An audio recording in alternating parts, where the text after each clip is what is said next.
Bonjour les amis, comment bien préparer sa voiture pour l'hiver? Quelles sont les astuces, les précautions, les conseils à connaître pour faire passer un hiver serein à votre voiture et à son propriétaire? Alors, commençons l'émission par le générique.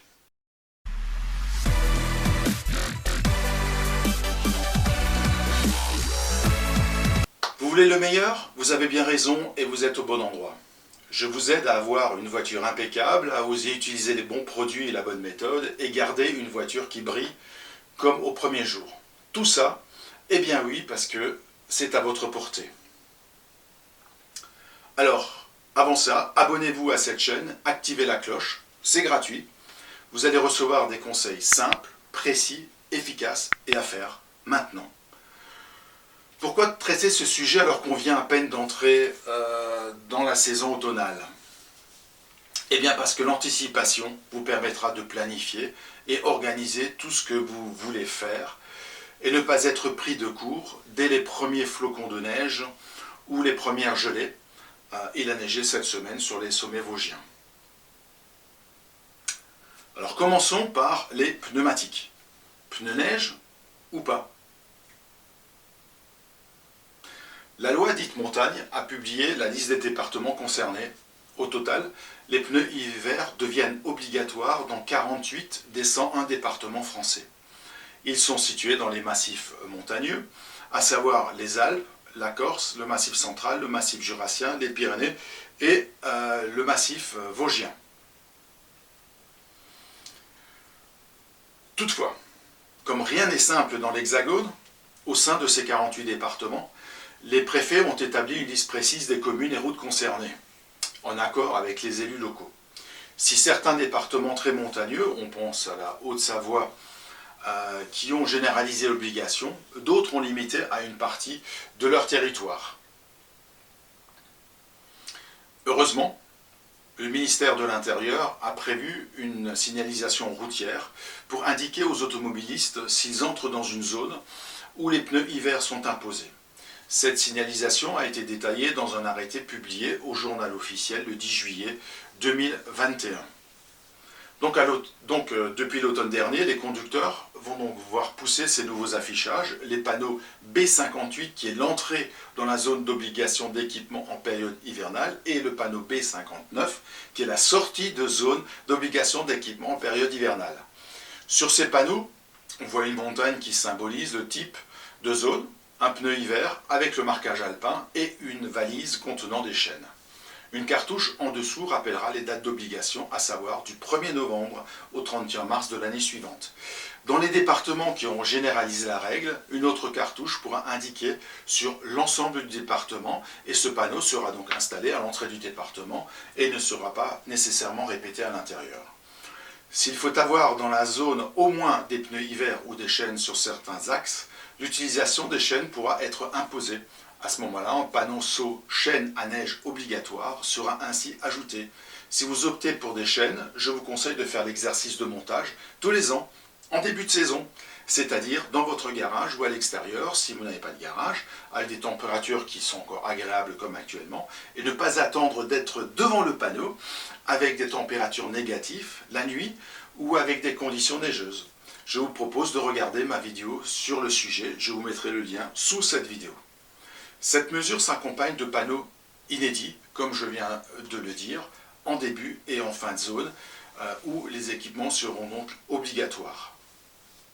Donc, l'appellation pneu hiver couvrira l'ensemble des pneus identifiés par les marquages M+S, MS, MES ou par la présente conjointe du marquage symbole alpin, l'appellation 3PMSF, qui est 3 Peak Mountain Snowflake, et l'un des marquages M+S qui va disparaître en 2024. Alors, 2 pneus neige ou 4? Contrairement aux idées reçues, la loi montagne est très claire. Ce sont les 4 pneus neige qui sont obligatoires ou les chaînes à neige. Ainsi, on remarque que seuls 16% des Français en équipent leur véhicule, ce qui est pourtant le cas de 35% des Italiens, 45% des Allemands et 80% des Suédois. Beaucoup de conducteurs ne savent pas qu'il est important de respecter la durée de vie des pneus. Un pneu doit être utilisé pour un maximum de 3-4 ans, un pneu hiver pour un maximum de 7 ans, à condition qu'on les utilise seulement en période hivernale. Pourquoi? Parce que les gommes durcissent et les pneus n'auront plus les mêmes caractéristiques pour lesquelles ils ont été conçus. Adhérence, rigidité des flancs et surtout distance de freinage qui se rallonge.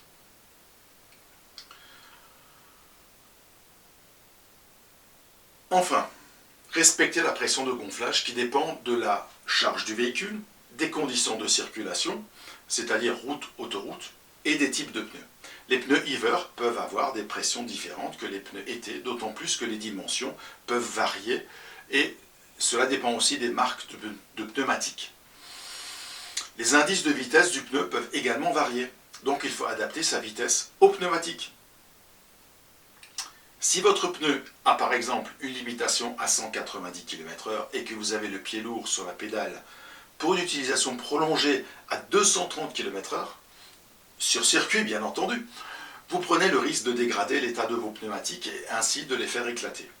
Il est primordial de ne pas dépasser le seuil indiqué sur l'indice de vitesse d'un pneu, d'autant plus que s'il est avéré que le non-respect de l'indice de vitesse est la cause de l'accident, les assurances risquent fortement de ne pas couvrir les frais.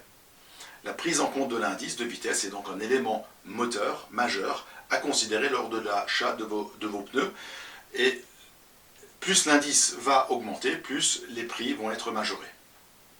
Mon conseil est donc de s'équiper de pneus neige, de les faire monter directement sur des jantes, comme vous l'avez déjà vu chez moi, pour être autonome lors des changements de roue et d'être plus réactif lorsqu'il y a des conditions neigeuses qui sont annoncées. Certains concessionnaires peuvent aussi vous les stocker directement chez eux, dans de bonnes conditions de stockage si vous n'avez pas de place chez vous. En pratiquant l'alternance pneu hiver, pneu été, vos pneus s'useront et s'abîmeront moins rapidement. Vous optimiserez ainsi votre budget pneumatique tout en améliorant votre sécurité.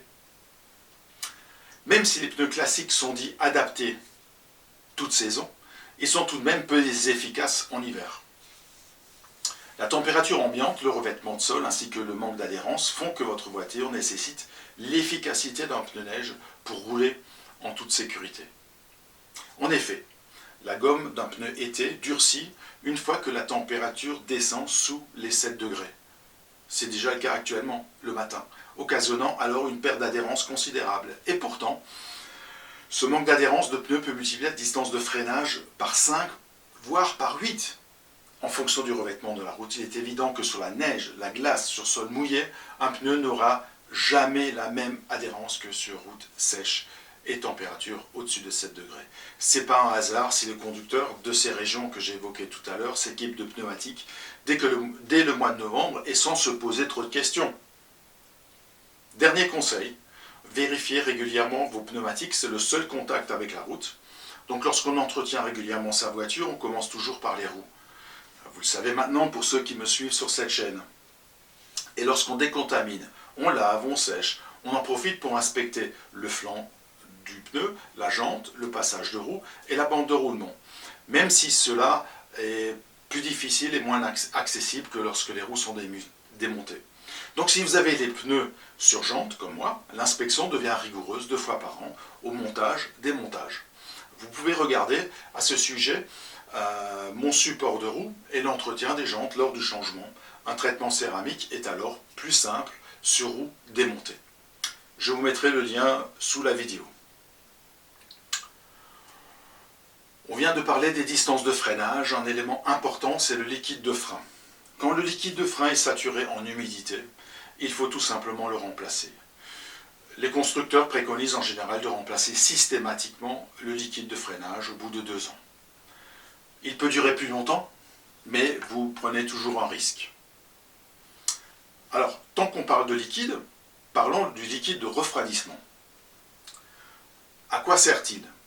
Le liquide de refroidissement permet au moteur de conserver une température constante, été comme hiver. Il convient donc de vérifier son niveau régulièrement. Notez que le remplacement du liquide de refroidissement doit être, comme pour le liquide de frein, réalisé tous les 2 à 4 ans. Si le liquide de refroidissement perd de son efficacité et que vous avez rajouté de l'eau pour faire du niveau, le gel du liquide de refroidissement en hiver va endommager le moteur. Un liquide de refroidissement qu'on ne remplace pas devient acide et va ronger les éléments du moteur, allant jusqu'à la casse de ce moteur. Et enfin, le dernier liquide à vérifier et à remplacer par un liquide hors gel est le liquide lave-glace. Pour votre sécurité, il est indispensable de pouvoir utiliser le lave-glace pour garder la visibilité par tous les temps. Un liquide moins 40 est une bonne chose et fonctionnera d'autant mieux que la température avoisine les 0, -5, -10. Mais que serait l'utilisation d'un liquide performant avec des balais d'essuie-glace usés ou sales? Eh bien oui, les balais, la lame caoutchouc s'entretient comme tout autre élément. Il faut à chaque lavage du véhicule penser à essuyer la lame de caoutchouc et au besoin changer les balais une fois par an et de préférence avant la saison hivernale. On peut aussi éviter que les balais ne durcissent sous l'effet de la chaleur ou du soleil. Donc moi, dès que j'essuie le dressing pneu par exemple, je prends le chiffon ayant servi à cet essuyage pour essuyer le caoutchouc et ainsi de redonner les qualités naturelles du caoutchouc et avoir souplesse et flexibilité. Une fois le liquide de lave-glace au top, les balais au top restent à s'occuper du pare-brise, le triptyque. En effet, un impact peut rapidement évoluer vers une fissure. Pourquoi? Parce qu'en hiver, lors du dégivrage ou tout simplement lors de la mise en température de l'habitacle, l'élévation rapide de la température crée un choc thermique et la différence d'épaisseur à l'endroit de l'impact va être à l'origine d'une fissure et malheureusement le pare-brise sera à remplacer alors qu'un impact, lui, se répare. Pour vous éviter des séances de grattage difficiles, pénibles et souvent source de rayures, je vous préconise de traiter le pare-brise et toutes les vitres avec un produit déperlant. Cela vous évitera cette corvée. Même si le givre s'invite sur votre pare-brise, cela sera plus simple à enlever et la plupart du temps, croyez mon expérience, l'usage des balais d'essuie-glace suffira. Mettez le moteur en route avec la fonction dégivrage, puis vérifiez si les balais ne sont pas pris dans le givre, car utiliser les balais pris dans le givre vont endommager les balais, ils vont s'effriter, et lors de l'essuyage, cela va produire des stries qui nuisent à votre vision. Et le balai d'essuie-glace devra être changé. Un balai d'essuie-glace entretenu avec de la glycérine ou en produit de dressing pneu, comme je vous l'ai expliqué juste avant, va moins adhérer car sa porosité est moindre. La glycérine ou le sel en pneu ne permet plus à l'humidité de se fixer. Alors puisqu'on parle caoutchouc, restons sur ce caoutchouc, parlons des joints de porte, fragiles lors des périodes hivernales, mais surtout lorsque la température descend sous les 0 degrés après une période pluvieuse ou humide. Vous voulez ouvrir votre porte et le joint reste collé à la carrosserie, alors surtout, ne forcez pas parce que le remplacement coûte très très cher. Alors pourquoi le joint est gelé sur la carrosserie? Parce que le gel emprisonne le joint. Pour éviter cela, il suffira de traiter les joints de porte comme celui du coffre avec un produit gras. Alors nos anciens utilisaient la glycérine, qui fonctionne encore très bien. D'autres vont utiliser des produits à base de silicone, spécialement étudiés pour les joints de porte. Comment procéder? Toujours commencer par un nettoyage des joints, avec une éponge magique par exemple, et selon l'état de saleté, vous pouvez utiliser un shampoing auto, de l'essence de térébenthine, qui est très efficace. Ensuite, il suffit de passer un chiffon imbibé avec le produit. Ne jamais pulvériser le produit directement sur le joint, vous allez en mettre partout, c'est quand même un produit gras, et vous allez avoir des taches sur les sièges. J'utilise moi en priorité le produit Perle de Carpro pour tous les caoutchoucs qui a fait ses preuves. Alors pourquoi ça marche? Parce que les joints ne sont plus poreux et que le risque de se prendre dans le gel est très fortement réduit. Vous prolongez la durée et l'efficacité des joints de portière, ils resteront souples, élastiques et vont jouer le rôle d'isolation et d'étanchéité. Une dernière recommandation qui peut s'avérer payante si les prévisions météo prévoient des températures négatives et que le temps est humide ou pluvieux avant de fermer la portière, essuyez le contour de porte et le joint, ainsi l'ouverture en sera facilitée, car les designers ont supprimé les gouttières sur les toits des voitures, pour le côté esthétique, mais dès qu'il pleut, l'eau va s'infiltrer dans les ouvertures et va irrémédiablement geler. Alors une fois la porte ouverte, les vitres dégagées et propres, voilà, vous êtes assis, et là, c'est le drame. panne de batterie. Donc je vous conseille de bien vérifier la batterie avant l'hiver car elle est beaucoup plus sollicitée. Parce que souvent on roule avec les feux, le matin, le soir, et que le froid décharge également la batterie. Je vous invite à regarder ma vidéo sur le chargement et l'entretien d'une batterie. Je vous mettrai le lien sous la vidéo car cela va prolonger la durée de vie, donc vous faire des économies, mais aussi, surtout, sécuriser votre trajet. Avant l'hiver, il faut vérifier les causes de la batterie et utiliser un produit qui améliore les contacts et évite bien des désagréments. Le dernier point que je vais aborder avec vous, c'est l'éclairage, voir et être vu. Bien que les voitures modernes ont des dispositifs ampoules grillées, qui vous dit qu'une ampoule est à remplacer, il faut tout de même vérifier toutes les ampoules. Comme les feux de position, le feu de recul, le feu anti-brouillard, l'éclairage de la plaque, l'éclairage de l'habitacle, l'éclairage du coffre, mais également le nettoyage des optiques avant et des feux arrière, car après une pluie sur route grasse ou enneigée, très souvent, les feux sont sales. Il faut également vérifier l'opacité des optiques. Si l'optique est terne, vous devez le polir ou le faire par un spécialiste. Vous pouvez perdre facilement de 10 à 50% de la puissance lumineuse et donc voir un obstacle trop tard et la collision, l'évitement pourra faire de gros dégâts. Avant de clore cette vidéo, je vais vous parler du système main libre. Qu'est-ce que ça a à voir avec la période, les conditions hivernales? Eh bien, vous avez tellement pris l'habitude de rentrer dans votre voiture en touchant la poignée que la plupart d'entre vous ne connaissent pas comment ouvrir la voiture si la batterie est vide. Eh bien, en cas de panne de batterie, le système électronique ne vous permettra plus d'ouvrir la porte et donc de pouvoir ouvrir le capot pour brancher le câble de démarrage. Donc, consultez la notice, renseignez-vous, faites l'exercice car en race campagne, cela peut devenir très vite problématique et on revient à ma phrase d'introduction. Il faut se préparer.